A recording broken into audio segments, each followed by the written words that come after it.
Welcome to the Grubster book club. This is our first discussion. Thank you for joining. Settle in, grab a cup of tea and we'll get started. Our very first book for the month of April-May is Merle's Door, Lessons from a Freethinking Dog by Ted Kerasote. The story is of Ted, an outdoor-loving enthusiast who meets a stray dog on a camping trip and decides to take him back home. What follows is a tale of a transformative bond between the two. We hope you enjoyed reading it. I've got a few notes from fellow readers with me. Thank you for sending that through. But we'll get started with what I thought about the book first. I must admit, I got a bit scared at the beginning of the book and I couldn't really get into it. And I thought, oh my God, what did we pick? I thought there were too many parts about dog domestications and a surplus of facts about dogs. And don't get me wrong, I love reading about this, but I was becoming irritated that it was interrupting that flow of the story, especially at the beginning when you really want to see how that bond between Ted and Merle is gonna unfold. I would have preferred being able to read about all those facts in separate sections because they were interesting facts about dogs and the way we raise dogs and dogs domestication. But yeah, that just wasn't doing it for me. It really made me question whether I was going to be able to continue reading it.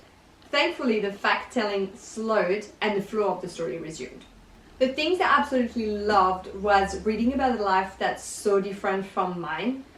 Being a city person and raising pets in the city. Ted lives in Wyoming, right next to the Yellowstone National Park. And you realize that raising pets in a rural town is so different to raising it in the city. The description of the wildlife, the squirrels, the coyote, and the nature surrounding him and Merle was just incredible.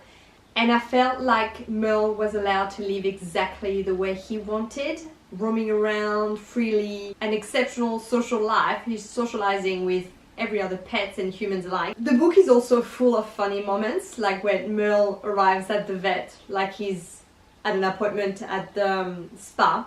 All his quirky personality traits when he howls at his favorite radio show and his favorite music. I especially enjoyed seeing his relationship with Grey Cat and Broa, and you just really grow attached to Merle. And I won't be spoiling it for anyone that hasn't read it yet, but let's just say some tears were shed at the end of the book.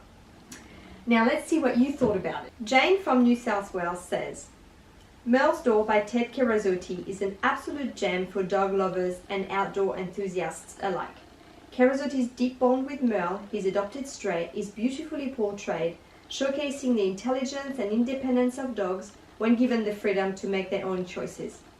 What struck me the most was Ted's approach to dog ownership, emphasizing mutual respect and understanding rather than strict obedience. This resonated with me as I reflected on my own relationship with my dog, and it challenged me to rethink certain aspects of our interactions. The book is not just a heartwarming narrative, but also a profound exploration of canine behavior, interwoven with Ted's philosophical musings. I found myself both laughing and tearing up. Thank you to the Grubster Book Club for picking this book. I so agree with you, Jane. It made me rethink a lot about my own relationship with pets as well. Emily from SA says, Kerasote's storytelling is so vivid that you feel like you're right there with him and Merle in the Wyoming wilderness, experiencing all their adventures. But what really got to me was how he talks about learning from Merle rather than just trying to control him. It's such a refreshing take on the whole human-dog dynamic. Anyway, if you're looking for a book that'll make you laugh, cry, and think deeply about the bond we share with our pets, Merle's Door is definitely worth a read. It's one of those books that sticks with you long after you finished it. Emily, that is so true. It took me a good 3 days to realize that I was not going to read about their adventures anymore, and also to shed that, sadness I had about the ending. And that's very true. It will stay with you for a long time. So don't hesitate to write your thoughts in the comments below this video, and please don't be shy to send through your voice notes or written notes so we can read them when we have discussions, now that you see a bit how it's rolling. Our next read will be revealed on the 2nd of June. If you are part of the Grubster Book Club, you will receive all the info by email, so keep an eye on your mailbox. If you're not in our mailing list yet and would like to join the book club, I will put a link below for you to add your email address. Until next time, happy reading!